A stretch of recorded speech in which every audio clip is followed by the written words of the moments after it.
그렇지만 뭐 70세라고 해서 그 광복의 모습을 알 수는 없죠. 그때 뭐 이제 태어난 아이인데 어떻게 알겠습니까? 그래서 최소 한 10살, 그러니까 지금의 나이로는 한 80세 정도는 돼야지만이 그 광복의 해방의 감격이나 기쁨을 알 수 있을 겁니다. 따라서 우리가 광복절 70주년이다 이렇게 기념하면서 우리가 축하도 하고 기뻐하지만 사실 여기 앉아 계신 분들 중에서 그날을 기억하는 그 현장에 있었던 분들은 제가 볼 때는 10%도 안 되는 것 같아요. 10%도 안 되는 것 같습니다. 물론 저도 마찬가지고요. 저는 그때 모습에 대해서 연세가 많은 어떤 권사님을 통해서 들었습니다. 광복절에 해방되는 날에 어땠습니까? 그랬더니 일본 천황이 이제 항복을 선언할 때 이제 대한민국에 있는 뭐 거의 대부분의 백성들이 라디오를 통해서 그 내용을 들은 거죠. 천황이 항복한다는 말을 딱 했을 때 대한민국에 있는 모든 마을의 사람들이 다 거리로 뛰쳐나왔답니다. 그래가지고 그 감격적인 그 순간을 기뻐하면서 만세를 부르고 막 여기저기 다니면서 즐거워하고 기뻐하고 뭐 그랬다는 이야기를 하시더라고요. 그러면서 그때의 감격과 그 모습이 뭐 완전하진 않지만 거의 비슷한 그때가 한번 우리나라에 있었다는 거예요. 그게 언제냐? 2002년 월드컵 할 때랍니다. 월드컵에 우리가 4강에 들어갔잖아요. 그때 4강이 결정되는 그날, 그 순간, 그 게임에 이겼을 때 그냥 모든 우리나라 사람들이 골이 들어갈 때 소리를 지르고 집에서 뭐 아파트가 무너질 정도로 소리를 지르고 땅이 꺼질처럼 막 그냥 뛰어다니고 그랬던 때가 있었습니다. 2002년. 그걸 보니까 그분은 해방 때가 생각이 난 거예요. 해방. 광복절 해방 그때 우리나라가 그런 일이 있었다. 그렇게 이야기를 하시더라고요. 광복 70주년을 지내긴 하지만요, 사실은 완전한 광복은 아닙니다. 왜냐하면 지금은 남과 북이 서로 나눠져가 있어가지고 하나가 되지 못했기 때문에 완전하지 않죠. 70주년을 맞이해서 완전한 광복, 해방이 이루어질 수 있도록 나라 민족을 위해서 기도하는 우리 당진 성결교 모든 성도 될 수 있기를 주님의 이름으로 축복합니다. 오늘 저는 본문 말씀을 통해서 이런 남과 북이 하나 되고 또 일본의 치하에서 해방이 되는 뭐 그런 해방, 그런 광복 말고 영적인 광복, 영원한 광복, 진정한 광복에 대해서 오늘 말씀을 통해서 좀 나눠보려고 합니다. 오늘 말씀은 제가 어제 당진 성시화 운동본부 8.15 기념 조찬 기도회에서 설교한 내용입니다. 제가 당진교회 부임한 지 지금 오늘 이번 주가 딱 만 4년 되는 그런 날입니다. 제가 2011년 8월 21일 8월 셋째 주일 날 부임해서 예배를 드렸는데 오늘 이제 만 4년째 되는 세 번째 주일 그날입니다. 제가 당진에 온 지가 얼마 안 됐기 때문에 저한테 설교 부탁하라는 그분에게 저는 아직 때가 아닙니다. 나중에 기회가 되면 하겠습니다. 그랬더니 임원회에서 결정이 됐다고 그래서 말씀을 전하게 됐는데 하필 또 70주년 때는 그때 제가 말씀을 전하게 됐습니다. 당진에 있는 감리교, 성결교, 또 장로교, 모든 교회의 장로님들, 또 목사님들, 물론 다 오시진 않았죠. 그분들이 오시고, 또 시장님이 오시고, 또 시의회 의장, 시의원들 이런 분들이 오셔서 함께 광복절을 기념하는 조찬 기도회를 했는데 그때 전한 말씀입니다. 우리 성도들하고도 한번 좀 나눠볼 필요가 있겠다. 그래서 전하는데 오늘 말씀 가운데 기도 제목을 삼을 수 있기를 주님의 이름으로 축복합니다. 우리 4절 5절 말씀 같이 먼저 읽겠습니다. 4절 5절 시작. 여호와께서 이스라엘과 유다에 대하여 하신 말씀이 이러하니라. 여호와께서 이와 같이 말씀하시되 우리가 무서워 떠는 자의 소리를 들으니 두려움이요 평안함이 아니로다. 여기 말씀이라고 하는 말이 나오죠. 이 읽었던 말씀 중에 이 말씀이라고 하는 말이 한 10번 정도 나옵니다. 1절부터 11절까지. 무슨 말이죠? 지금부터 기록되어 있는 이 말은 사람의 말이 아니고 하나님이 하신 말씀이다 하는 그런 내용입니다. 그 말의 의미는 이 말씀은 신실하다, 진실되다, 그냥 사라지지 않는다, 최고의 권위를 가지고 있는 말씀이다, 1.1핵도 변함이 없이 이루어지는 하나님의 말씀이다 하는 것을 이야기하는 겁니다. 따라서 오늘 이 말씀을 들을 때 사람의 소리로 듣지 말고 하나님이 하신 말씀으로 이 말씀을 들을 수 있도록 우리의 귀를 열어놓으시기를 주님의 이름으로 부탁을 드립니다. 성경 말씀이 다 그래요. 설교를 하다 보면 중간에 혹시 어떤 세상적인 얘기가 조금 예화 가운데 들어갈 수 있을지 모르지만 저는 설교하면서 성경 말씀을 벗어나지 않으려고 무던히 애를 씁니다. 철저히 말씀 중심으로 한 구절 한 구절 해석해 나가면서 말씀을 전하는데 그 이유가 있습니다. 왜냐하면 하나님의 말씀이 능력이기 때문에. 하나님의 말씀, 우리가 여기 왜 왔습니까? 하나님 말씀 드리려고 온 거지 세상 얘기 들으러 왔습니까? 하나님 말씀 드리려고 온 거지. 그러나 그 하나님의 말씀을 들을 때는 내가 판단하지 마십시오. 하나님의 말씀을 아멘으로 받아야지.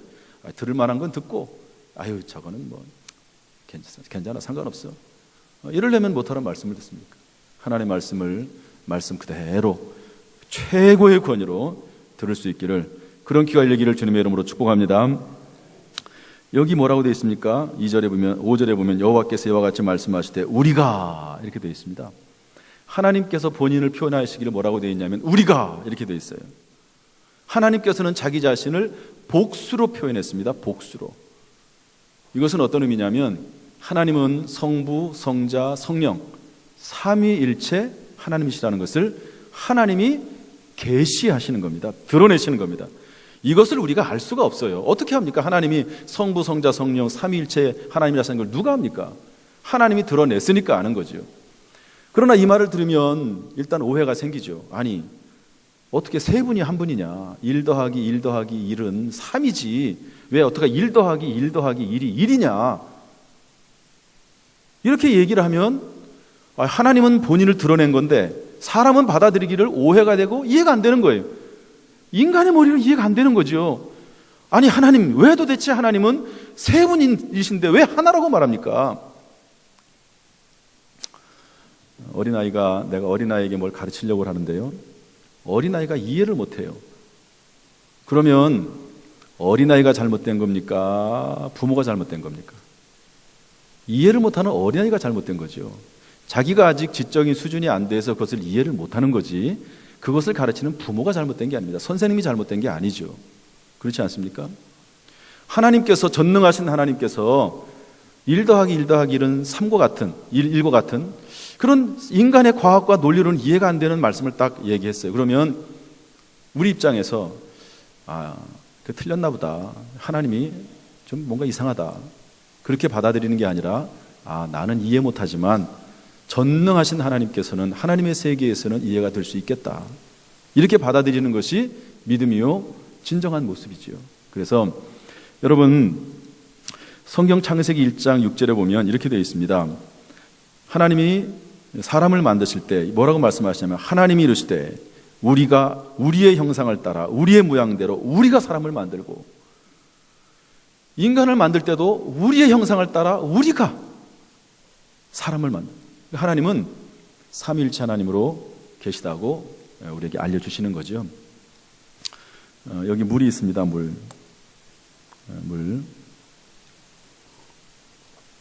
드시고 싶으시죠? 물은 그냥 보면 물입니다. 그냥 물이죠 그런데 이 물을 원소 기호로 보면 뭐라고 되어 있냐면 H2O라고 되어 있습니다. H2O. 수소가 2개가 있고 그 다음에 산소가 하나 붙어 있는 그런 형태로 되어 있다는 거죠. 분명히 물은 하나입니다. 그러나 그 물 안을 살펴보면 H2O라고 하는 세 개의 원소가 합쳐져서 하나가 되는 겁니다. 물이라고 하는 것도 세 개가 하나입니다. 과학적으로도 어느 정도는 이해가 될 수 있는 그런 부분이에요. 그래서 우리는 하나님의 말씀을 들을 때 이해가 안 되면 하나님의 또 다른 세계, 우리가 이해하지 못하는 세계가 있겠다, 이렇게 받아들여야 되는 거지, 내가 이해가 안 된다고 해서 이 말은 거짓말이다, 틀렸다, 이렇게 생각을 하면 신앙으로 들어갈 수가 없습니다. 여러분, 하나님의 말씀은 살아계신 진리의 말씀인 줄로 믿습니다. 이 말씀대로 살면 이 말씀대로 이루어질 줄로 믿습니다. 오늘 하나님의 말씀을 하나님의 말씀으로 받을 수 있는 귀가 열려지기를 주님의 이름으로 축복합니다. 6절 말씀 읽어보겠습니다. 6절 다 같이 시작. 너희는 자식을 해산하는 남자가 있는가 물어보라. 어찌하여 모든 남자가 해산하는 여자같이 손을 자기 허리에 대고 모든 얼굴이 겁에 질려 새팔에 젖는가. 남자가 해산하는 여자같이. 여러분 혹시 남자가 애를 낳는 거 보셨습니까? 저 남자 애 낳대. 그럴 일이 없지요. 남자가 애 낳는 법이 없습니다. 그런데 애를 낳을 때는 얼굴이 새파라지고 두렵고 걱정되고 염려되고 그렇지 않겠습니까? 그런데 이 말은 뭐냐면요, 이스라엘이 바벨론의 포로로 잡혀가는 그때, 그리고 나서 70년 동안 바벨론에서 포로 생활하는 그 고통에 대한 비유가 이 말입니다. 여러분, 이스라엘 사람들도 아수르, 바벨론이라고 하는 나라에 붙잡혀가지고 고생을 당하잖아요.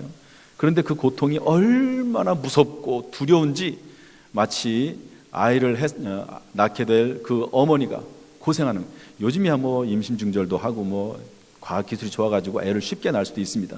그러나 옛날에는요, 우리나라도 그랬잖아요. 애 낳아 들어갈 때는 신발을 거꾸로 하고 들어간다고. 왜냐하면 죽을 수도 있으니까, 그 고통 가운데.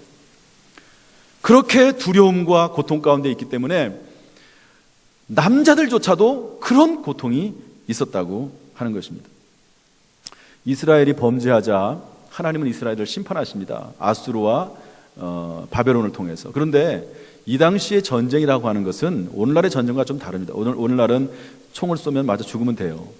폭탄이 터지면 그 폭탄에 그냥 흔적도 없이 날아가 버리고 맙니다.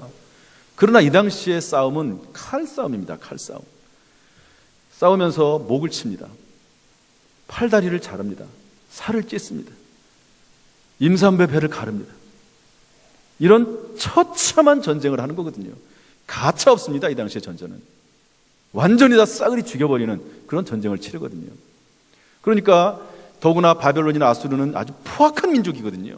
그런 나라 사람들이 쳐들어온다고 하는 말을 들을 때 이스라엘의 남자들이 두려워서 떠는데 그 입술이 새파래지고 애를 낳는 아이들 그 엄마처럼 그런 모습이 됐다 하는 것입니다. 하나님의 심판에 대한 이야기입니다.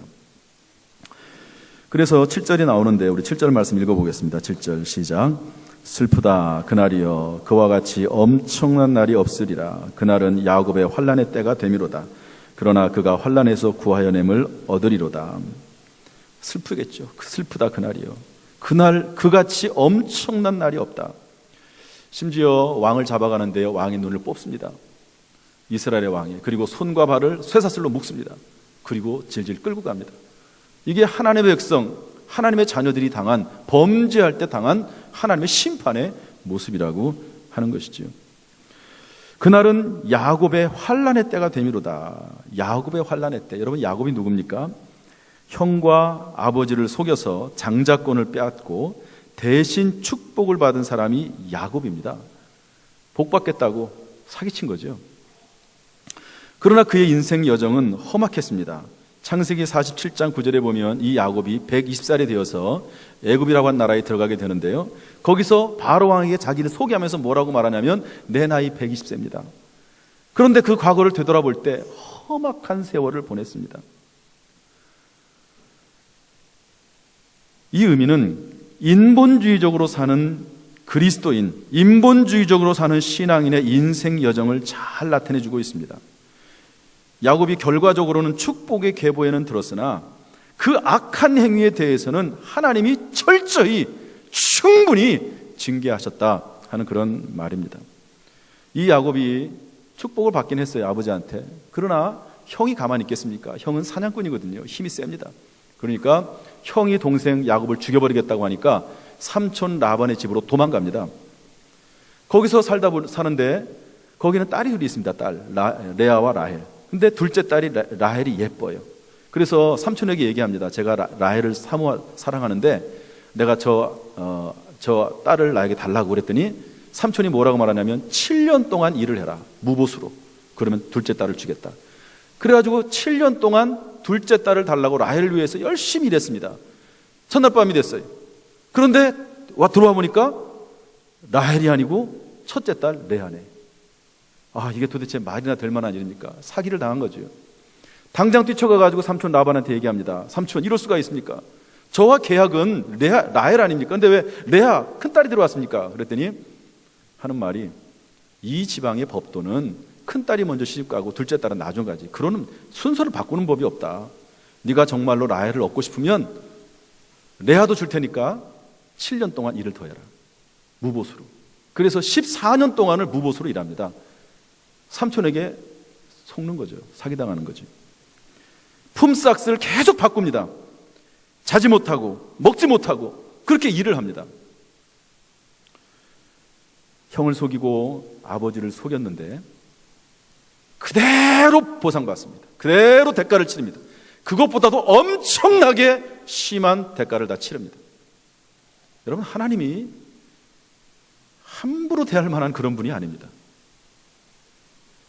이 땅에서 심은 대로 거두게 되어 있습니다. 그래서 야곱의 환난의 때 그 말이 그 말이에요. 험악한 세월을 보냈다 하는 거죠. 우리 8절 말씀 읽어보겠습니다. 8절. 이제 그러나 하나님께서 이제 환난에서 이 백성을 70년 후에 구해내시는데요. 8절 읽습니다. 시작. 만군의 여호와의 말씀이라. 그날에 내가 내 목에서 그 멍에를 꺾어버리며 내 포박을 끊으리니 다시는 이방인을 섬기지 않으리라. 그날에 이게 뭐냐면 70년이 차면 이 말입니다. 해방과 귀환의 날입니다. 내가 하나님이 친히 하신다는 겁니다. 바벨론의 국력이 쇠약하기 때문이 아니고 주변 정세 변화 때문이 아니고 역사의 주관자이신 하나님께서 이스라엘 백성들을 해방시키셨다는 거예요. 하나님께서. 주체가 나지 너희들이 아니라는 겁니다. 너희들이. 그래서 미리 예레미야를 통해서 아직 바벨론 멸망 전에, 바벨론이 아직 공격하기도 전에 바벨론이 멸망할 것을 예언하시면서 너희들을 내가 구해내겠다, 이렇게 말씀을 하시는 것입니다. 우리 9절 말씀 읽겠습니다. 9절 다 같이 시작. 그들은 그들의 하나님 여호와를 섬기며 내가 그들을 위하여 세울 그들의 왕 다윗을 섬기리라. 여러분, 위대한 왕 다윗을 섬긴다는 겁니다. 나중에 70년이 지나고 나면. 그런데 다윗은 이미 죽은 왕입니다. 이미 세상을 떠난 지 오래됐습니다. 그런데 그 다윗 왕을 섬기겠다는 거예요. 이 말이 무슨 의미냐? 다윗의 후손으로 오실 예수 그리스도의 상징적 표현이고 이것은 곧 예언입니다. 다시 말해서 진정한 해방과 광복은 뭐냐? 예수 그리스도, 하나님의 아들 예수 그리스도, 그분을 주인으로 모시고 살아가는 것이 진정한 해방이고, 하나님이 원하시는 것은 바로 그런 하나님을 섬기는 것이 하나님의 뜻이고 계획이다 하는 것을 알려주고 있는 것이죠. 우리 10절 말씀 읽어보겠습니다. 10절 다 같이 시작. 여호와의 말씀이니라. 그러므로 나의 종 야곱아, 너는 두려워하지 말라. 이스라엘아, 놀라지 말라. 내가 너를 먼 곳으로부터 구원하고 내 자손을 잡혀가 있는 땅에서 구원하리니 야곱이 돌아와서 태평과 안락을 누릴 것이며 두렵고 할 자가 없으리라. 하나님의 백성 이스라엘과 그 자손을 바벨론으로부터 귀환시키겠다는 말이죠. 그래서 평화와 안식을 주겠다는 약속의 예언입니다. 궁극적으로는 예수님이 이 땅에 다시 오셔서 하나님 나라로 우리를 인도하실 것을 말씀하시는 것이고, 그 나라에서 영원한 안식과 평안을 주시겠다는 약속입니다. 여러분, 이 땅에는 완전함이 없습니다. 여러분, 교회가 완전합니까? 대한민국이 완전합니까? 미국이 완전합니까? 여러분의 가정은 완전합니까? 여러분은 완전합니까? 완전한 게 없습니다. 그냥 살아가는 거지요. 하나님의 뜻대로 살려고 애쓰는 거지요. 영원한 안식은 하나님 나라, 그 나라인 줄로 믿습니다. 11절 말씀 읽겠습니다. 11절 다 같이 시작. 이는 여호와의 말씀이라. 내가 너와 함께 있어 너를 구원할 것이라. 너를 흩었던 그 모든 이방을 내가 멸망시키리라. 그럴지라도 너만은 멸망시키지 아니하리라. 그러나 내가 법에 따라 너를 징계할 것이요 결코 무죄한 자로만 여기지는 아니하리라. 너를 흩었던 그 모든 이방을 내가 멸망시키리라. 이 말은요, 하나님께서 하나님의 백성들을 심판하시는 방법에 대한 이야기입니다. 여러분 구약 성경을 쭉 읽어보십시오. 이스라엘 백성, 하나님의 자녀들이 범죄를 하면은요, 하나님이 경고하시다가 심판하시는데, 심판하실 때는 꼭 이방 민족을 들어다가 심판하십니다. 그리고 그 이방 민족을, 이스라엘 백성들을, 하나님의 자녀를 괴롭게 한 이방 민족을 적절한 때에 하나님께서 그 민족까지도 심판하시고 멸망시키십니다. 여러분 북이스라엘을 아수르가 멸망시켰습니다. 그런데 그 아수르를 하나님께서는 바벨론을 통해서 멸망시킵니다. 바벨론이 남유다를 멸망시킵니다. 그런데 그 바벨론을 페르시아를 일으켜서 철저히 응징하십니다. 하나님의 백성이 잘못하면 하나님이 심판하시거든요. 그러나 그 심판의 도구로 사용하는 이방 민족도 하나님이 똑같이 응징하신다 하는 내용입니다. 그런데 여기 참 재밌는 표현이 하나 나옵니다. 정말 저를 따라 합시다. 그러나 내가 법에 따라 너를 징계할 것이요 결코 무죄한 죄로만 여기지는 아니하리라. 엄청난 말씀이 나옵니다. 꼭 기억해야 될 말씀이 나옵니다. 이 말씀은 하나님이 어떤 마음을 가지고 계신 분이신지를 알려주는 내용입니다. 하나님께서 이방 민족을 통해서 이스라엘 민족을 치시고, 그러나 결국에는 70년이 차면 이방 민족에서 해방시켜 주시고 도리어 이방 민족을 하나님이 멸망시키시는데, 그러나 내가 법에 따라 너를 징계할 것이요 결코 무죄한 자로만은 여기지 않겠다. 네가 잘못하고 하나님 앞에 범죄하고 악을 행한 것에 대해서는 내가 70년 동안 내가 너를 징계하겠다. 그렇게 하는 겁니다. 문제는 회복은 시켜줘요. 그러나 징계하신다는 겁니다. 어떤 것을 알 수 있습니까? 첫 번째로 하나님의 자기 백성, 자기 자녀에 대한 사랑은 죄까지도 용납하는 무분별한 것이 아닙니다. 자녀들이 죄를 졌다고 해서 무조건 용서, 무조건 용서, 무조건 용서, 그런 하나님이 아니십니다.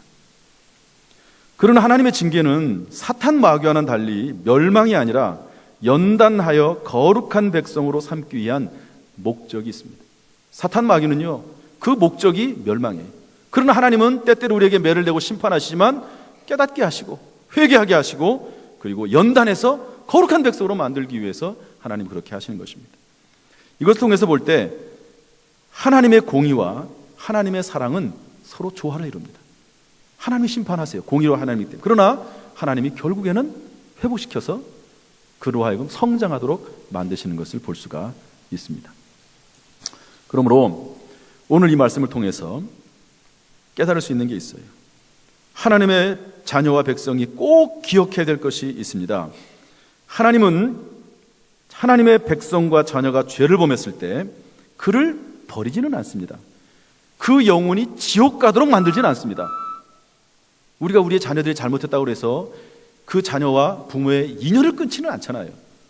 그러나 반드시 이 땅에서 그에 합당한 징계를 하신다는 것이 오늘 성경이 우리에게 하시는 말씀입니다. 왜 그렇죠? 자녀니까. 여러분 자녀가 잘못하면 어떻게 합니까? 내버려 둡니까? 네 마음대로 해.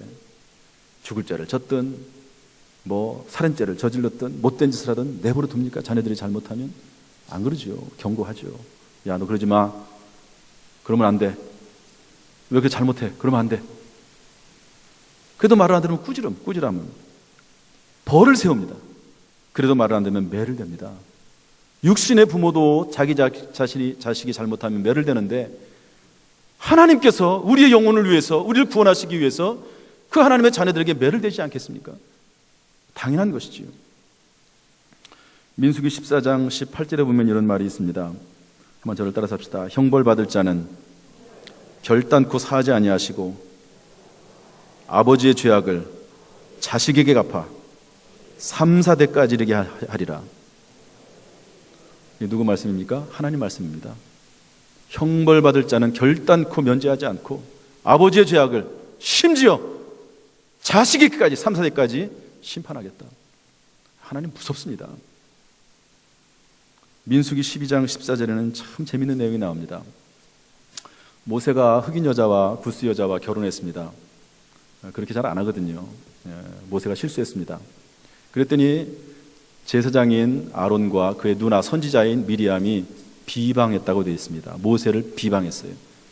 그랬더니 하나님이 미리암과 아론을 부릅니다. 야, 너희들 좀 와봐라. 너 모세가 누군지 아니 너희들?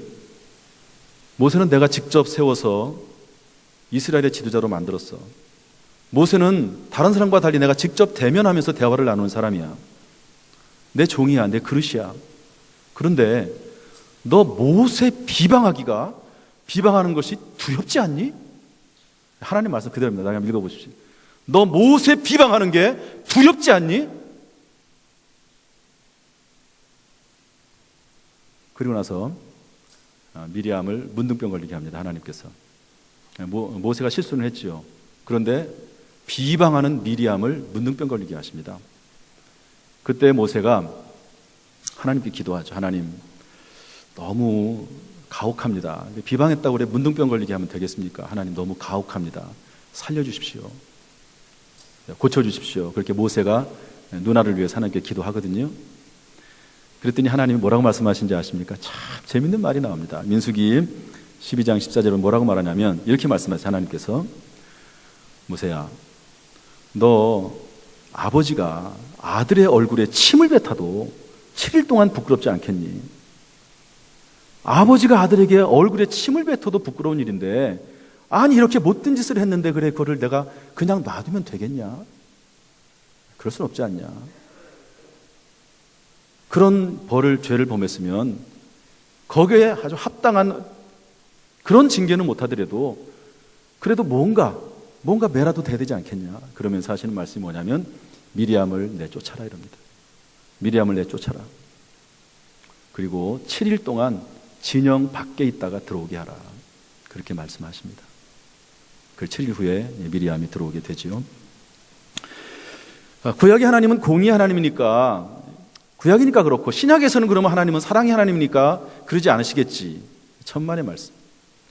고린도전서 5장 5절은 이런 내용이 나옵니다. 고린도 교회에 어떤 남자가 하나 있었냐면 자기 어머니, 계모입니다. 계모와 간음한 남자가 나와요. 교회에서 뭐라고 합니다. 너 왜 계모하고 간음하냐?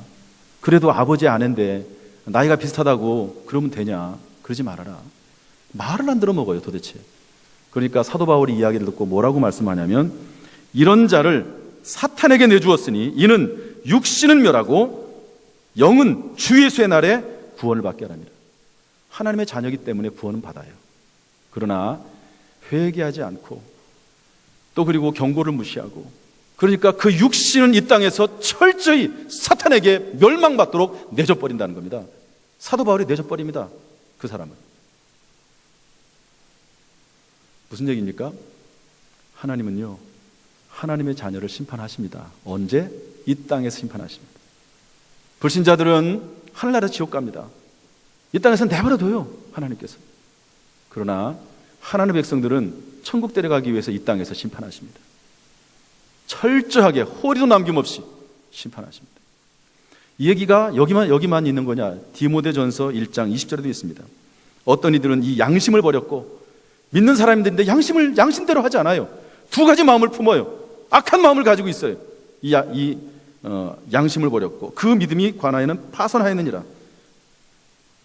그 가운데 후메네와 알렉산더가 있다. 이름까지 아예 공개를 해버립니다. 내가 사탄에게 이 사람들을 내줬다. 왜? 깨닫기 위해서. 한번 나중에 읽어보십시오. 디모데전서 1장 20절 말씀입니다. 따라서 저를 보십시오. 하나님의 자녀는 구원받았다고 자만하지 말아야 됩니다. 구원받았다고 경거망동하지 말아야 됩니다. 함부로 말하고 함부로 행동하고 함부로 죄인 줄 알면서도 함부로 행동하는 그런 일들을 하지 말아야 됩니다. 무엇보다도 죄를 피해야 합니다. 그래서 하나님의 징계를 받지 않는 자녀가 되어야 됩니다. 하나님의 자녀 다 천국은 가요. 그러나 이 땅에서 징계받는, 자여손 3, 4대까지 징계받는 사람이 있고 그렇지 않은 사람도 있습니다. 좀 말씀을 좀 정리하려고 합니다. 제가 처음에 광복절 얘기를 했는데요. 그러면 오늘 본문의 말씀을 통해서 광복절과 관련해서 받을 수 있는 교훈은 뭡니까? 10절 말씀에, 9절 말씀에 보면 다윗을 섬긴다고 그랬거든요. 이것은 다윗의 자손 예수 그리스도를 섬기는 것이 진짜 해방이요 광복이다 하는 것을 알려주고 있습니다. 해방, 광복하면은 자유를 생각을 해요. 자유를. 그러나 그렇지 않습니다. 진짜 자유와 광복은 뭐냐? 정말 좋은 인생의 주인을 만나는 게 진짜 자유입니다. 할렐루야. 방종을 자유라고 생각하는 사람이 있어요. 방종, 제멋대로 하는 것을 다 자유라고 생각하고 해방이라고 생각을 해요. 그렇지 않습니다. 여러분, 제멋대로 하면은요, 그곳에는 절대로 평화가 없습니다. 여러분, 여기 앉아있는 모든 분들이 다 자기가 자유가 있다고 생각을 하고 자기 주장하고 자기 말하고 자기 고집 부리고 그래 보십시오. 전부 다 그래 보십시오. 여기는 지옥이 될 겁니다. 그러지 않겠어요? 그게 아니에요. 자유는 뭐냐? 진짜 광복은 뭐냐? 예수 그리스도를 주인 삼아 예수 그리스도 앞에 복종하고 예수 그리스도의 뜻에 따라 살고 예수님과 동행하며 살고, 그게 진짜 자유고 그게 해방이지. 자기 뜻대로 하려고 하고 자기 주장하려고 하고 그러면요, 하나님의 심판을 받게 되고 그리고 그 공동체는 깨지게 돼 있습니다. 행복이 없는 거죠. 가정도 마찬가지고 사회도 마찬가지, 다 마찬가지입니다. 10절의 말씀 보면 두려움에서 해방이 되는 것이 진짜 광복입니다. 여러분, 그리스도 예수 안에서 두려움에서 해방될 수 있기를 주님의 이름으로 축복합니다. 11절에 죄에 징계받지 않도록 사는 것이 온전한 해방이요 광복입니다. 좋은 주인을 만났을 때 행복하지요. 자유롭습니다. 그러나 좋은 주인을 만나도 불행할 경우가 있어요. 언제죠? 죄 지을 때, 주인을 배신할 때, 주인에게 함부로 행할 때. 이러면은요, 주인이 심판합니다. 쫓아냅니다. 우리가 예수라고 하는 좋은 주인을 만났어요. 그러면 그 예수님의 뜻을 따라서 선하게 살아야지. 예수님의 뜻에서 어긋나가지고 악한 짓 하고 죄 짓고 범죄하고 그러면요, 주님이 가만히 있겠습니까? 이방 사람이라면 가만히 있습니다. 그러나 하나님의 자녀는 하나님이 심판하십니다. 매를 대십니다. 그러므로 죄 짓지 마십시오. 돌아오십시오. 회개하십시오. 회개에 합당한 열매를 맺으십시오. 삭개오는 내가 속여 빼앗은 것이 있으면 4배나 갚겠다고 그랬습니다. 회개에 합당한 열매를 맺어야 진짜 회개입니다. 광복 70주년을 맞아 2가지를 말씀드리기를 원합니다. 남북이 하나 되는 온전한 광복이 있기를 소망하고 기도할 수 있기를 주님의 이름으로 축복합니다. 영적인 광복, 영원한 광복, 온전한 해방과 광복을 이 땅에서부터 이루면서 살아가는 우리 당진 성결교회 성도님 되기를 주님의 이름으로 축복합니다. 기도합니다.